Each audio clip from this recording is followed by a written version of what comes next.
Good afternoon. Thank you, everyone, for coming to the AAPI Heritage Month Kickoff Press Conference. I'm Claudine Chang, the coordinator of the celebration. City Attorney David Chu just asked me when he walked in, how many years have we been doing this? And I say 18. So in San Francisco, this has been going on for 18 years. And in this country, the AAPI Heritage Month became federal law in 1978. So this is the 44th year of celebration in the country. So this year, we are very excited because we are all can have in-person celebration programs, and some virtual, but a lot in person. So we are very excited about being able to come back to City Hall for some of the events. The theme this year is Forging Community Bonds. We feel that that's very relevant to the times that we live in, when the AAPI communities have been confronting with and addressing anti-hate, anti-Haitian hate, and so many other communities are continuing to have to fight for equality, equity, fairness in our society.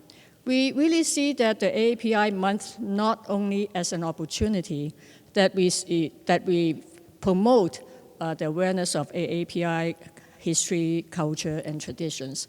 We really want this month to be a time where we create programs and welcome everyone to learn more about not only AAPI, but learn about each other. So forging community bonds is really a call to action. We feel that it is really important at this time that how do we address hate? How do we stop hate? And I think one very practical way is really to have opportunity that people from different backgrounds can come together, can have fun, can become friends, and then one thing leads to another, we'll all be more supportive of each other. Actually, this idea I also got from hearing our Mayor London Britt over time, and she always talked about how people from different places and different interests, how it's so easy actually sometimes to just say, hi, how are you? I am from where?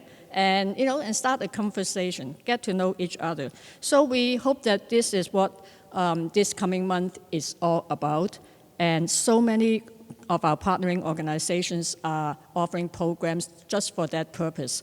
I want to acknowledge our official celebration partners. There are 3 of them. The San Francisco Public Library, City Librarian Michael Lambert is here. The Asian Art Museum today represented by Yale Aitan. Thank you very much. And of course, we can't celebrate AAPI month without CAMFest, and this year is the 40th anniversary of CAMFest, and Stephen Gong is here. Thank you.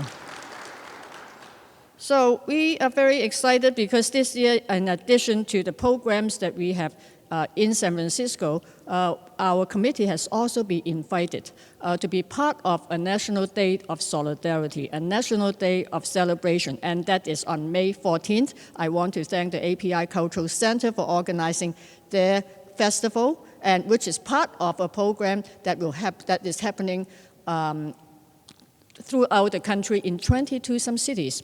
And the best thing is they are all adopting our theme, Forging Community Bonds. So we are very proud of that. And we really live in a city where we are very lucky to have a mayor that walk the walk, talk the talk, and really always encourage us to come together. So without further ado, Mayor Britt.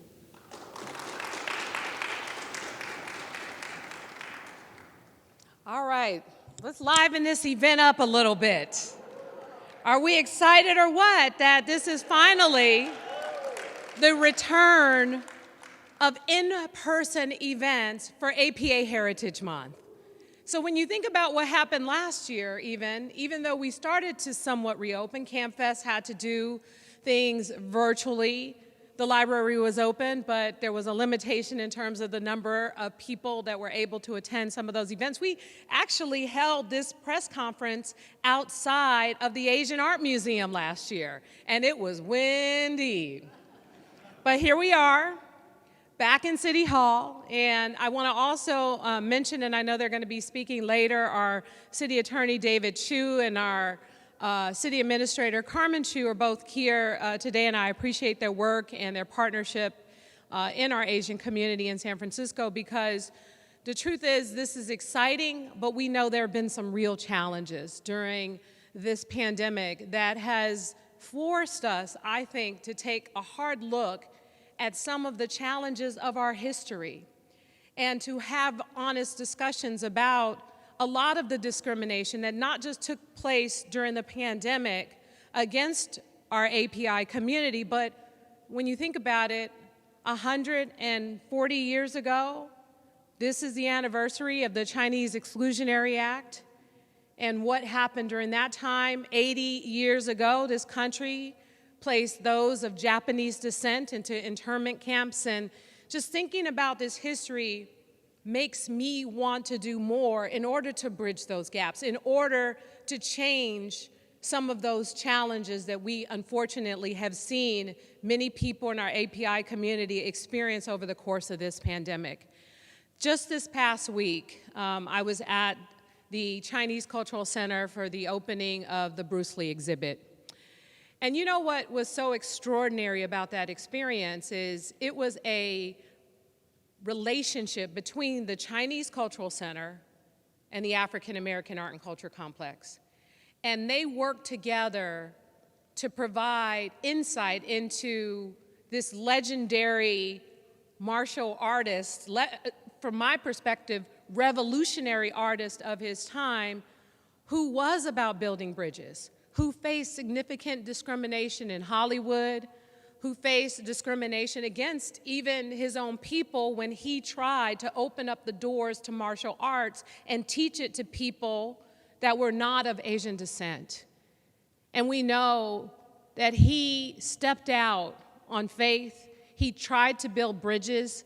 He tried to bring people together.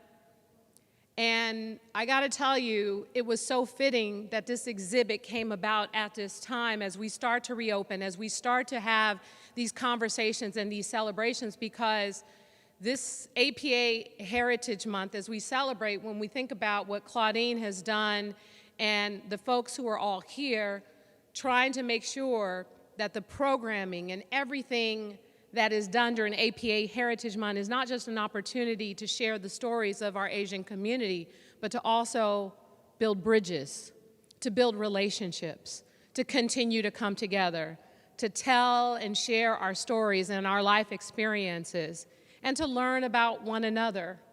And that's why this is so exciting, because we're going to be able to do it in person.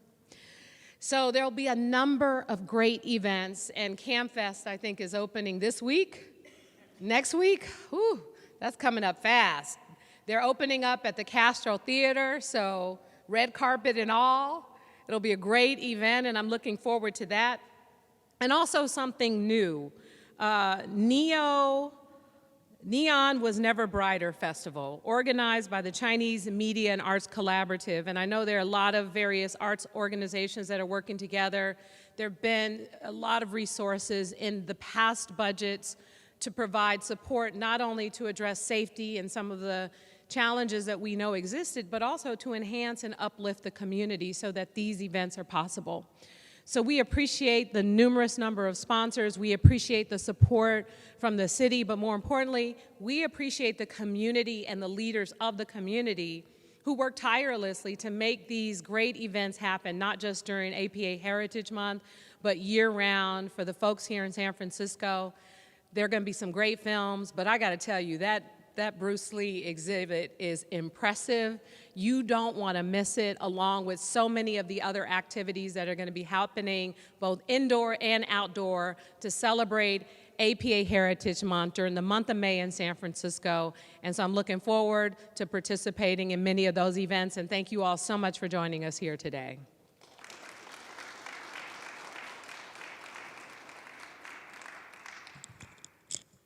Thank you, Mayor Britt. And the mayor mentioned that this celebration every year really wouldn't happen without all the sponsors that we have, businesses, communities, and all the volunteers.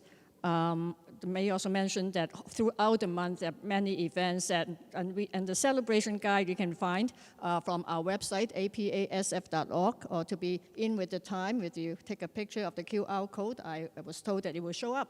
So I hope you will look up the celebration guide in our website and to see and to really spread the news, share the words, make sure that all of your friends and your communities know about it.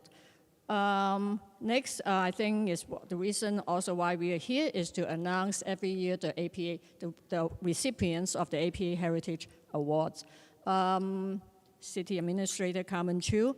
Actually, it's very, really most appropriate that you introduce all the awardees because our City Administrator was the first recipient of the Edwin Marley Public Service Award. She has a career. She really devoted her entire career to our city, started with the Mayor's Budget Office, then to the Board of Supervisors, then the Assessor Recorder, and now our City Administrator. So we really appreciate your work and your commitment to our city and our community. So, Carmen Chu.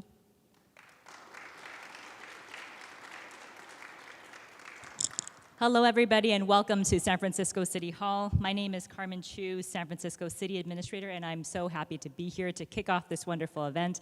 I also want to thank Mayor Breed for coming to this event, for championing this event year after year. I can't tell you about someone who has talked a lot about how do we reopen this city, how do we energize the city, but also someone who has spoken to me very seriously about how it is that we build bonds between our communities and help to heal some of the divisions that we've seen in recent weeks, but also through the course of our city's history. And so I want to thank Mayor Breed for her continued commitment, her commitment to our Chinese elderly community, who I know she's also had many, many conversations with, especially with what we've seen in the community in recent years. And so I want to thank her for that. As we think about this coming year's theme about building bridges, there is no more important theme. I think about my young daughter. She is about to turn 3, if you can believe it, a COVID baby, and she's not had an opportunity to really interact with other kids. I've talked to the mayor about this. She goes to the playground, and the highlight for her is seeing the kids, not the slides. She's like, what are those people? They look like me. They're my height.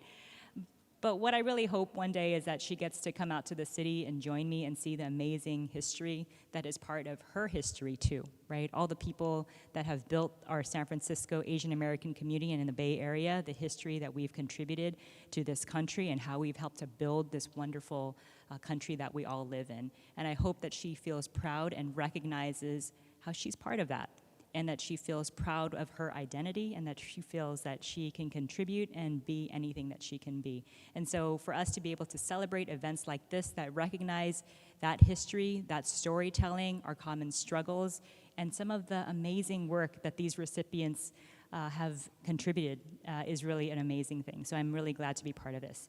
So without further ado, it is my honor to be able to announce this year's wonderful recipients. As you know, we not only recognize organizations, but people for their amazing contributions. So I'd like to be able to announce you. Please do stand when you hear your organization or your name being called. These individuals, as you know, are going to be recognized at our event, our awards ceremony on May the 4th across the way at Herbst Theater.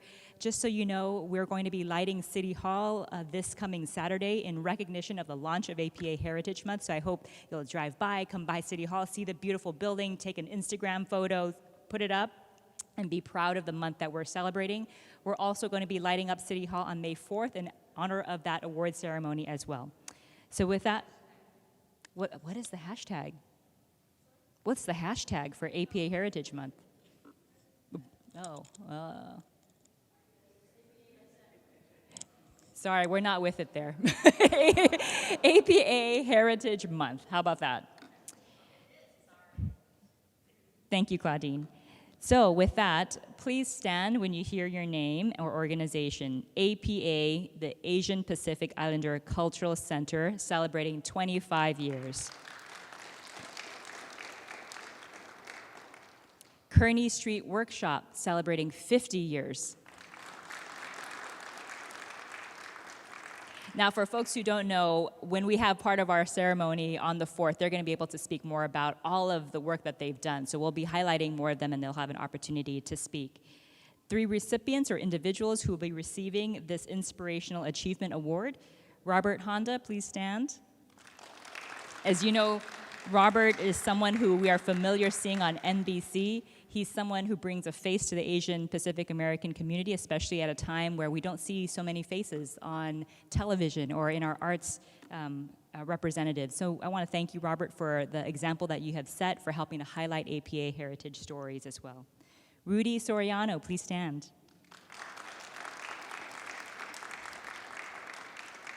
Choreographer and dancer, someone who founded a school to preserve and promote Filipino culture through music and dance.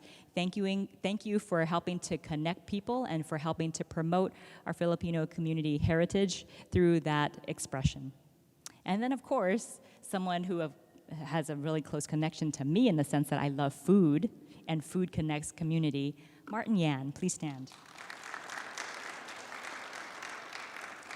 Many people know Martin through Yan Can Cook, but gosh, if there's a way to connect people to culture and to break down those first barriers, is really through food, breaking bread and really sharing a meal and learning about each other. So thank you, Martin, for making Asian American food accessible to our wider community. Thank you very much.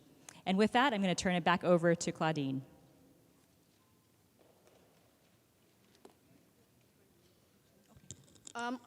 Before the mayor leaves, all the honorees can take a picture with the group picture with the mayor real quick.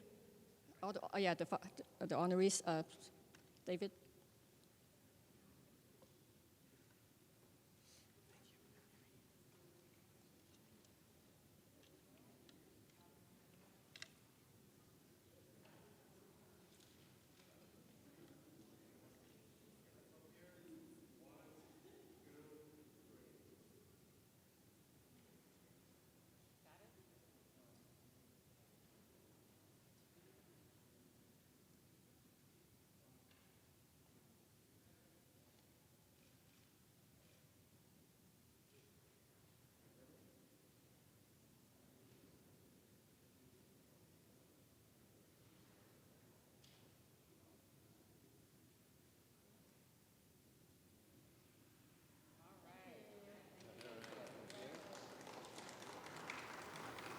Thank you.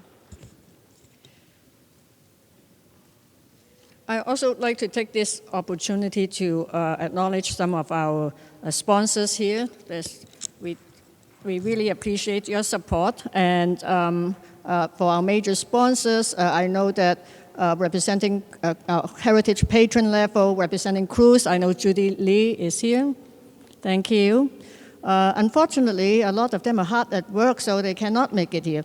At our presenting sponsor level, we are very fortunate to have 3 such sponsors this year: Amazon, US Bank, and Virus Geeks.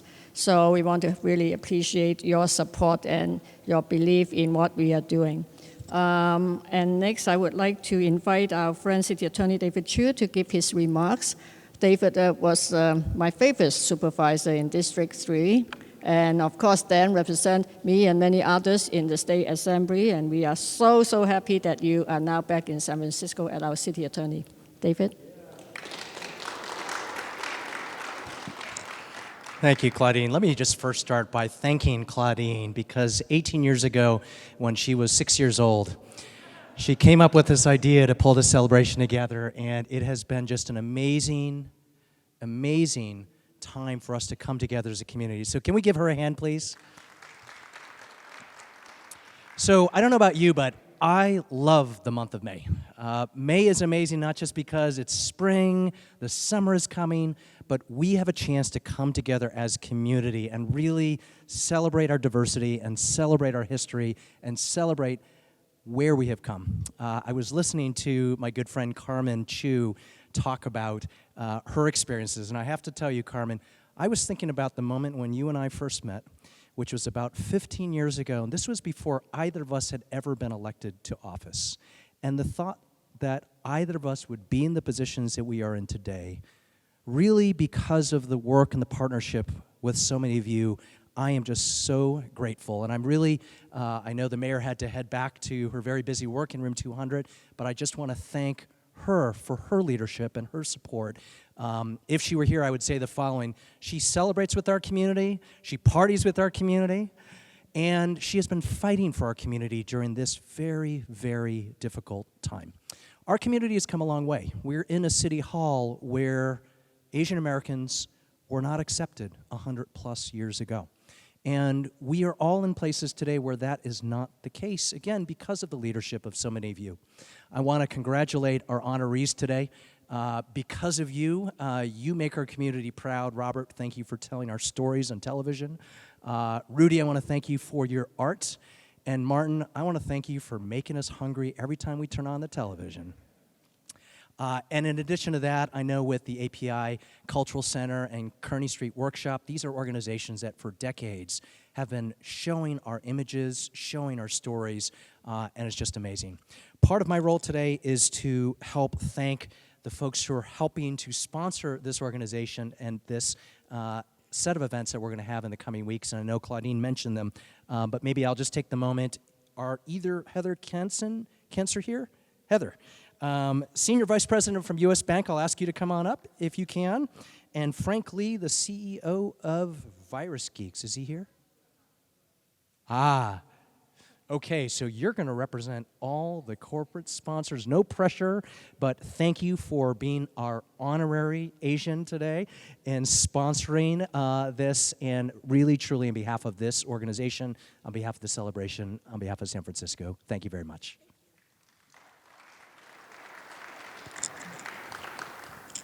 On behalf of U.S. Bank, I am honored, humbled, and grateful to stand with the amazing people here today to kick off Asian American Pacific Islander Heritage Month. I'm Heather Kessner. I am the San Francisco Bay Market Leader for Consumer and Business Banking for U.S. Bank. And at U.S. Bank, diversity, equity, and inclusion are at the core of everything that we do and are committed to standing with the Asian American and Pacific Islander community. We continue to look for opportunities to build thriving and economically viable programs that enrich the lives of the AAPI people worldwide.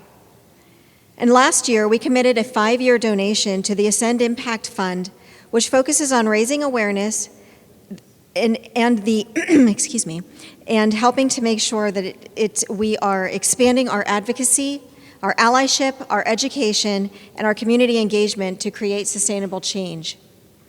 This year, I'm also very, very pleased and excited to share that we have also, right here in Chinatown, in the city, as part of U.S. Bank's new Chinese flagship branch program, created a flagship branch here in the city. And this is one of only 4 in the country for U.S. Bank, so we're really proud of that.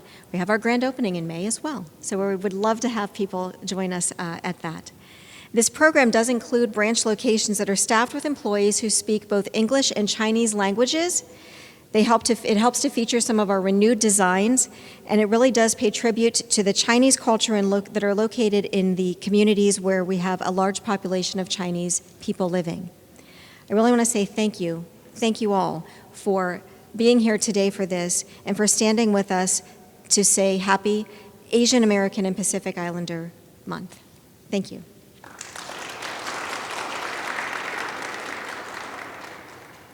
Thank you, Heather. I'd also like to introduce our good friend, Suwandi Tenzin from U.S. Bank. Thank you for being here. And I know we really have a very, very diverse community committee that helped put this month together, and I see a number of sister city representatives here from Osaka, from Vietnam, and all of places. And Indonesian, our friends from Indonesia, they come perfectly dressed in their costumes. We want to thank the Friends of Indonesia for being here.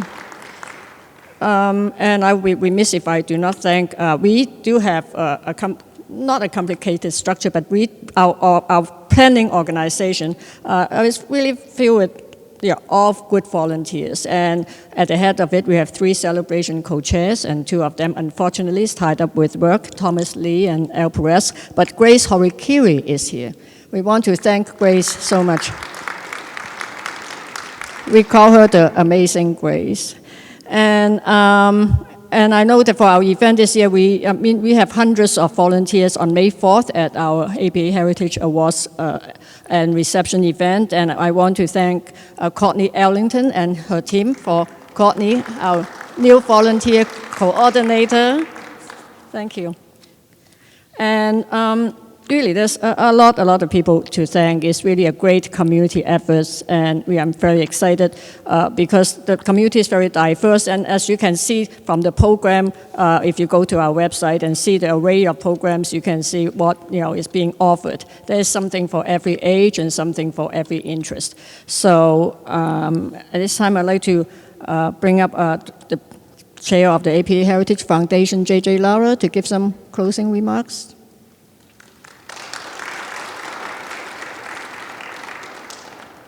Thank you, Claudine. And thank you all of you for being here. Your amazing support is what makes this possible. For those that we've honored today that we'll hear more about next week. And I hope you all have May 4th on your calendar around this time. We will see you, right? Okay, great. It's just amazing to be able to come together. We've talked about community, we've talked about heritage, but it's all of you that make that and make that possible. So it's wonderful to come together for these type of events. Thank you to Claudine and her just energy and work. I don't know where she gets all that energy, but yeah, it's definitely something that drives us forward in these type of occasions. You've heard the work from our volunteers and the APA Heritage Celebration Committee, furiously at work as we head into next week and the activities for next month. So with that, just a round of thanks, a round of applause for all of you, and for all the hard work and those that we've honored for today. And we'll see you next Wednesday on the 4th at this same place. Thank you. And please register if you go to the website and register for that. See you then. Thank you, everyone, for coming. Really, the Herbst Theater and City Hall both have capacity, so although it's a free event, we would registration is required. Then I hope you all tell your friends about it and see you all next Wednesday. Thank you.